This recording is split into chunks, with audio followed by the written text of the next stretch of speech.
أنا عندما كنت أطالع وأشاهد بعض من المقاطع للرئيس صدام حسين رحمه الله وهو في اجتماع، قالوا له أن الخميني مات سرعان ما قال رحمه الله، فقالوا له كيف؟ من شأن الخميني الله يرحمه، احنا الميت إلا نقول الله يرحمه، هو عدو ربه. فقال بأنه الآن عند ربه والرجل ارتحى، وهذه فعلا مكرمة وأخلاق عالية. احنا خميني قلنا للإعلامنا ممنوع بعد أن توفاه الله، خلاص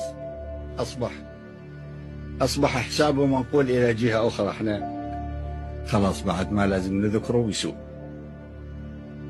ومن جتنا خبر وفاته قد تستغربون، وقال لي وزير الإعلام، قلت له لطيف وهو حي، لا شماتة لا شماتة لا شماتة.